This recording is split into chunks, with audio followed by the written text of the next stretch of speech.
So, as always, guys, what I really enjoy doing is just going through questions, and let's get started. So, what does this show? And since we're talking about venous physiology, this is a venous study. And my question to you is, what does this picture show? Is it A, a normal study? Is it B, is it an abnormal study that reveals a DVT?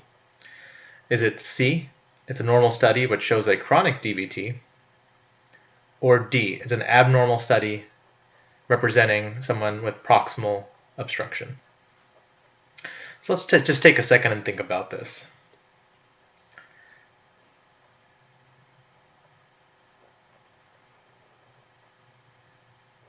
Okay, for those of you who found that it was a normal study, you're in fact correct. For those of you who said, well, Dr. Schukel, why couldn't it be a normal study with a chronic DVT at this location? That's a good question, and we will get into some of the details of DVTs later on, and so I think it'll help answer that. But again, going back to understanding venous physiology, we really have to know what is normal. So this image specifically is a longitudinal view of the femoral vein. Okay, when you look at a longitudinal view, what you're seeing is that the left side of the screen represents the head, and the right side of the screen usually represents distally, or in this case, the toes. And this particular image was obtained with the patient in the supine position, which does make a difference. And what you see is you see normal venous phasicity, which is a response to respiration. And you see here a Valsalva response, okay? And these are, again, normal findings in this study, and what you should see as you look at a venous duplex. You should see the normal venous phasicity with respiration, and any other factors, Valsalva, compression of the leg or the thigh, you'll notice these studies. So, same concept, okay? What does this represent? Is it A, a normal study? Is it B, an abnormal study, which represents a DVT at this location? Is it C, a normal study, which represents chronic DVT at this location? Or is it someone with an abnormal study that has proximal obstruction? So I'll give you guys a little bit of time to find this answer. Yeah, and for those people that said it's an abnormal study with proximal obstruction, you're absolutely correct. So let's understand this, because clearly this is not a normal study, because we showed you a normal study previously. So what really helps make this something that represents proximal obstruction? So there are several signs of outflow obstruction that you should be familiar with as you're looking at venous ultrasound. Now, you will see that there is reverse flow in collateral branch vessels. So as we go back to the previous image, what do you notice here? Okay, well, first thing is that the blood flow, this is here blue, which means it's away from the Doppler.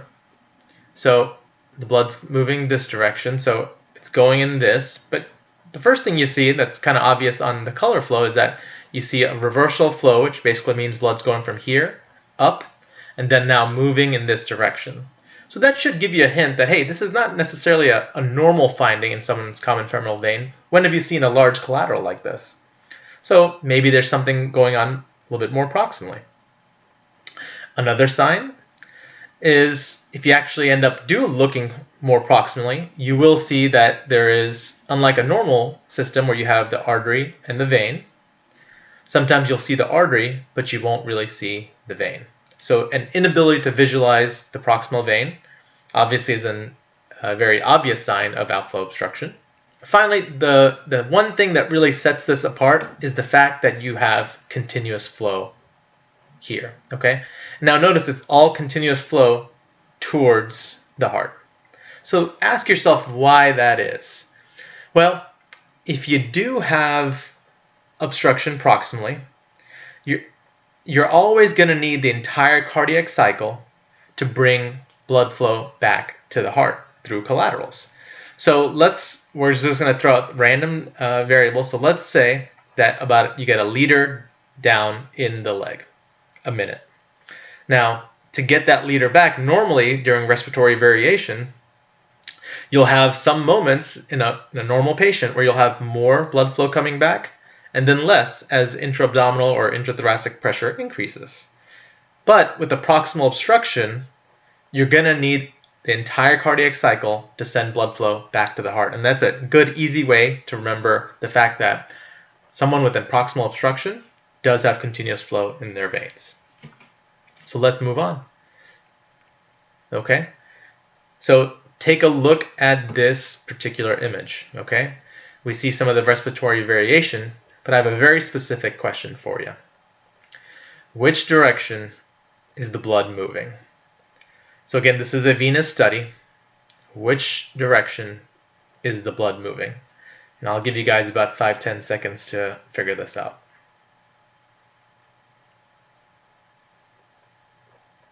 Right. So again, pretty easy for the ones that we were paying attention earlier is screen right to screen left. Now, it's screen right usually as you're looking at the monitor to screen left. So why is this? Well, there's a couple of different reasons. So you know it's a venous study just based on the waveforms here, number one. Number two, if you look at the color bar here, it tells you that red is towards the probe and blue is away from the probe. And the probe, you can imagine, is up here. So as you're going away, the vector is going to be in this direction, which means screen right to screen left. And if you're paying attention a little bit earlier, when you're looking at a longitudinal view of any structure, the left side of the screen usually represents proximally, and the right side of the screen represents distally. And as you know, this picture looks very similar to the other pictures we've been looking at. It is the common femoral vein, and so blood flow should be going from distally to proximally. So a lot of different things that tell you or give away this answer. So let's make it a little bit more challenging, okay? In this picture, which way is the blood flow moving?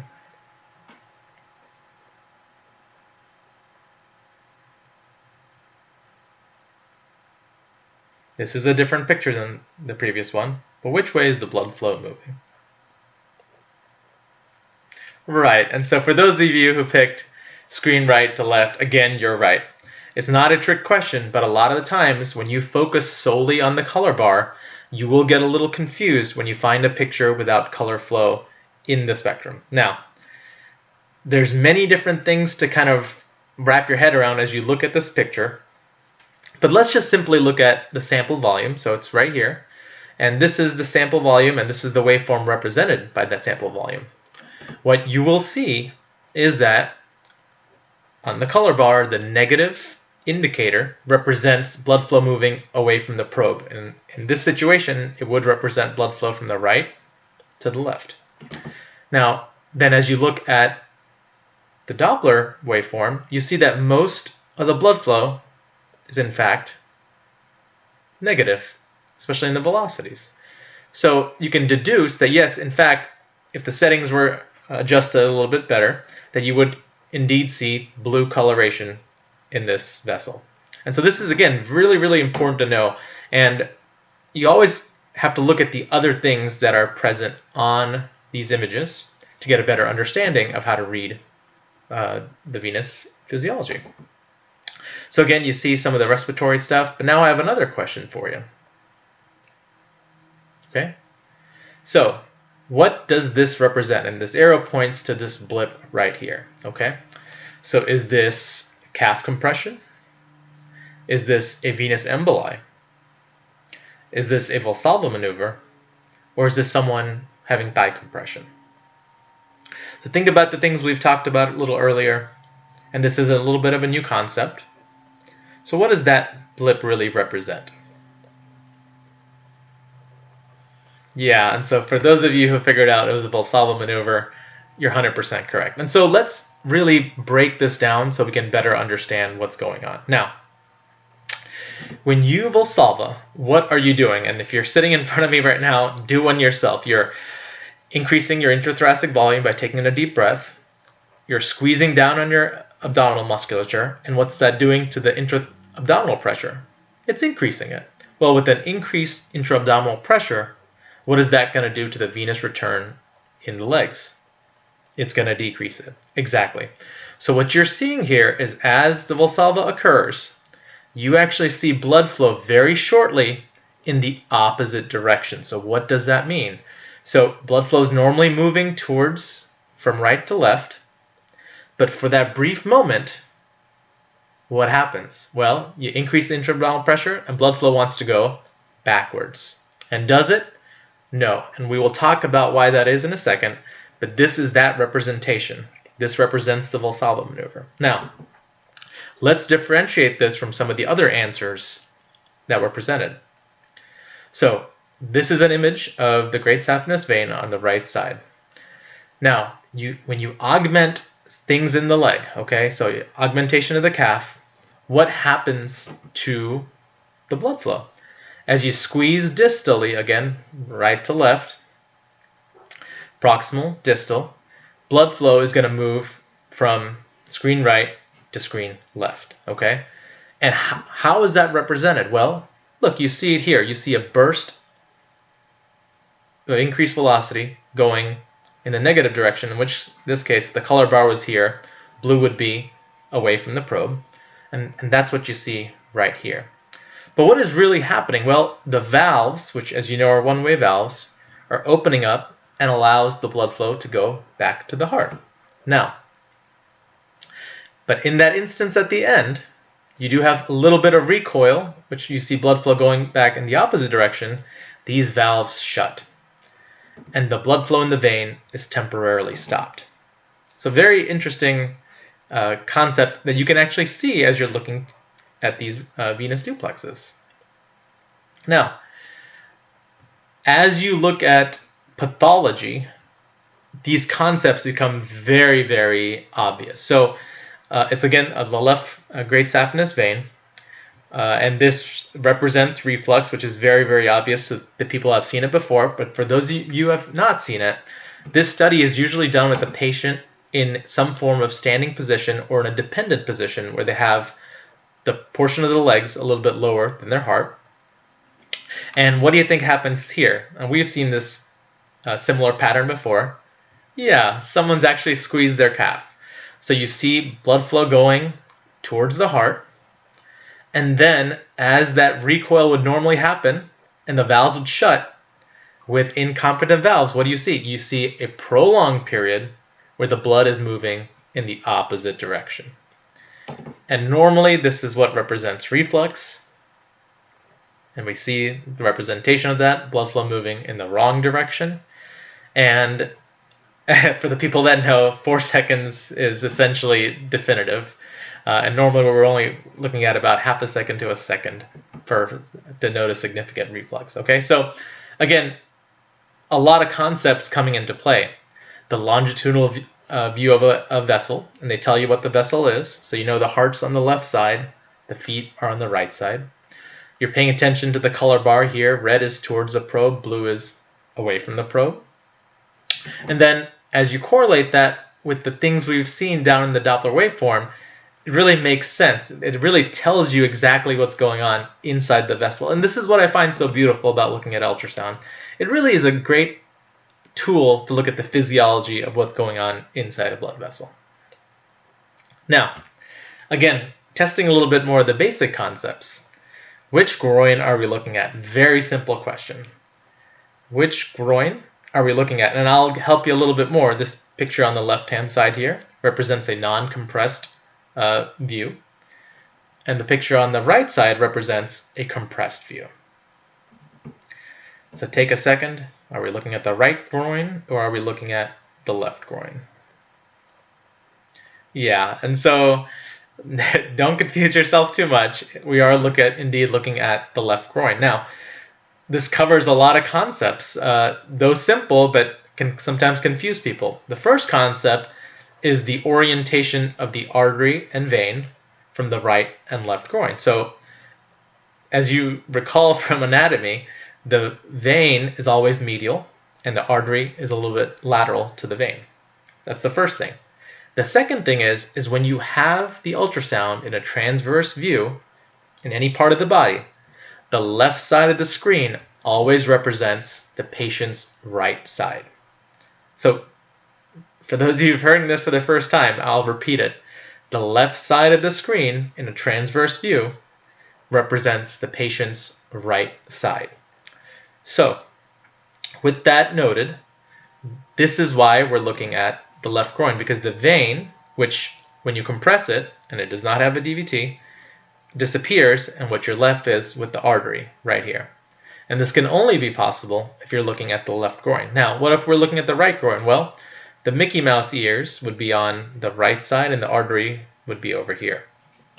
So let's build upon this concept. What does this study represent? Okay, is this a normal study? Is this an abnormal study with a DVT? Is this a normal study with a patient with a chronic DVT? Is this an abnormal study representing someone with proximal obstruction? Take a second to think about this.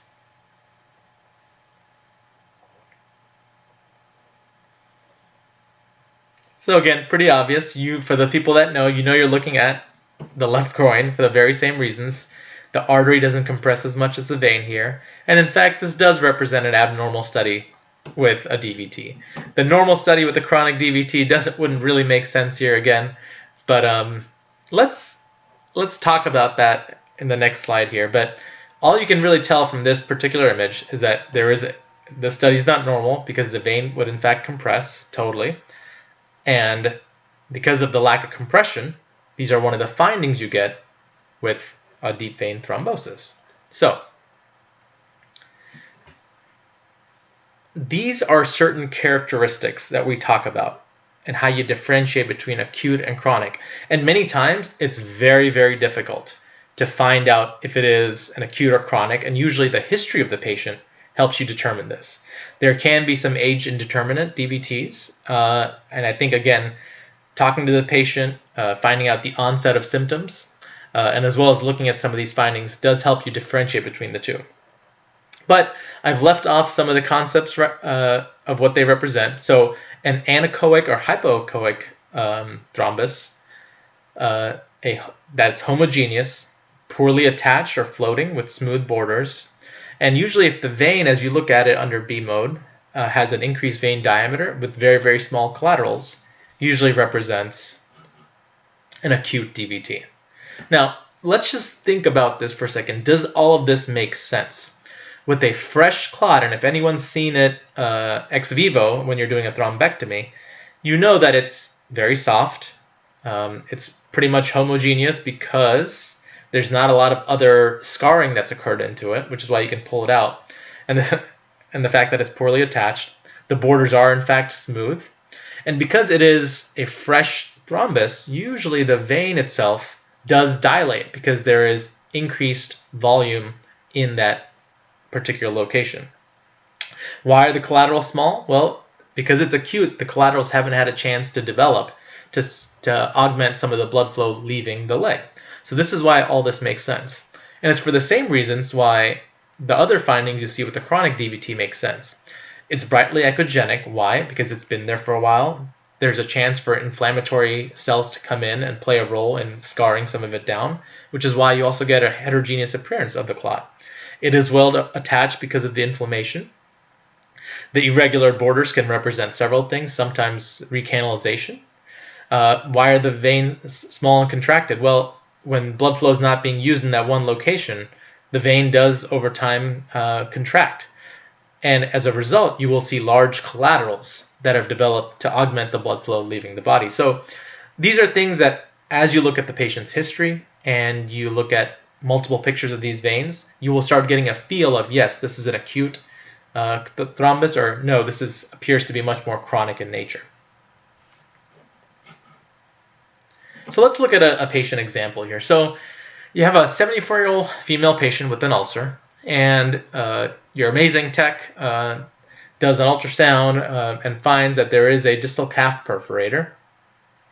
And when you look inside the vein in that perforator, you see there's some pulsatility in the flow. Okay, but let's as she continues to do her scan, let's look through the rest of this. So in fact, there's pulsatile flow in the vein, proximally in the right popliteal. And in fact, even on the right side, the side of the ulcer, there's some pulsatility in the vein.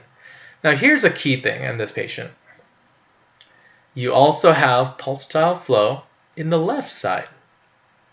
So let's look at that, okay? So what does this represent? You have an abnormal study with a distal AV fistula. Is it B, an abnormal study with the patient with a DVT? Is it an abnormal study with the patient with congestive heart failure? Or is this an abnormal study with the patient with proximal obstruction? Take a second to think about this. And most of you I know are probably between two answers because we've discussed the other two. So really use your thinking caps here. And this one's a little bit tricky. Yeah, so for those people that said it was in fact abnormal study, you're correct.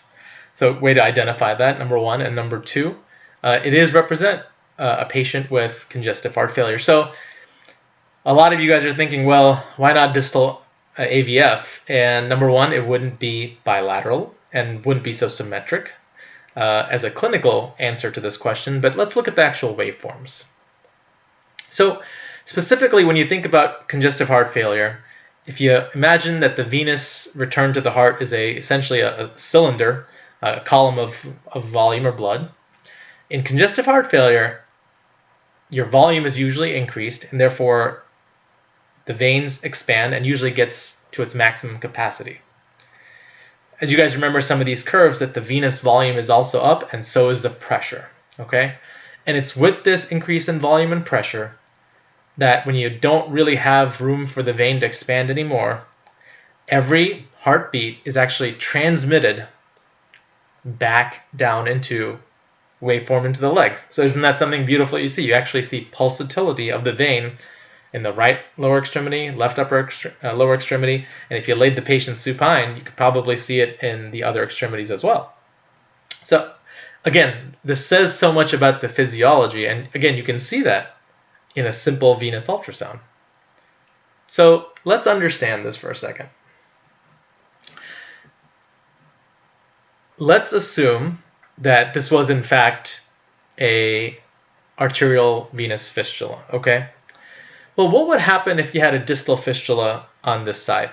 Well, during systole, what would happen? You would have blood move forward in the vein in this direction. If it's distal, during systole, you'd get a jet of blood into the vein, which would force the blood to move from distal to proximal, okay? So let's break down this image then.